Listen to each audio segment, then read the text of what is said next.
Hello प्यारे दोस्तों, आज की कहानी है बड़े का आदर और सम्मान।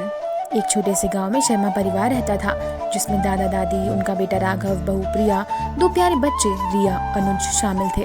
परिवार एक दूसरे में बहुत जुड़ा हुआ था और सभी साथ में समय बिताना पसंद करते थे।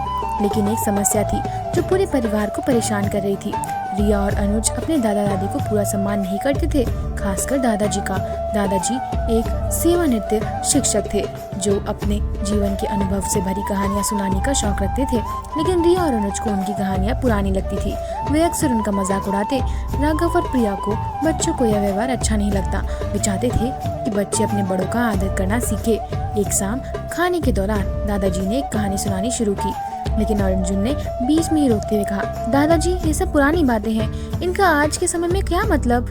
प्रिया ने हंसते हुए कहा, हाँ दादाजी, हम मॉडर्न दुनिया में रहते हैं, ये कहानी अब हमारे काम की नहीं। दादाजी का दिल दुखा, लेकिन उन्होंने शांत रखते हुए कुछ नहीं कहा।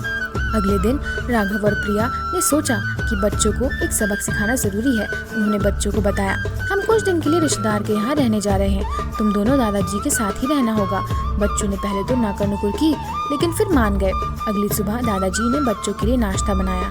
जब रिया और अनुज उठे तो उन्होंने देखा कि दादाजी उनके लिए नाश्ता तैयार किए हैं। उन्होंने दादाजी से कहा, दादाजी आपको हमारे पसंद का नाश्ता बनाना नहीं आता। इस पर दादाजी ने मुस्कुराते हुए कहा, कोई बात नहीं बेटा, तुम जो चाहोगे मैं वो बनाना सीख लूंगा। कुछ दिनों तक बच्चों ने दादाजी के साथ मिलजुल कर खाना बनाया, उनके साथ समय बिताया। दादाजी ने पुरानी कहानियां सुनी। धीरे धीरे वे समझने लगे कि दादाजी कुछ गलत नहीं थे, हमें माफ करने का उन्होंने सोचा। दादाजी ने बच्चों को प्यार से गले लगाते हुए कहा, बच्चों जीवन में हमेशा अपने बड़ों का आदर करना चाहिए।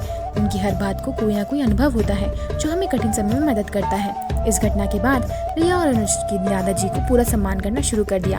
अब वे हर दिन उनके पास बैठकर उनकी कहानियां सुनते थे। इस कहानी से हमें यह सीखने को मिलता है कि बड़ों का आदर और सम्मान करना हमारी जिम्मेदारी है।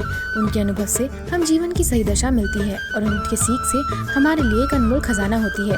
दोस्तों, यह थी आज की कहानी। मिलते हैं अगले वीडियो में। देखने के लिए धन्यवाद।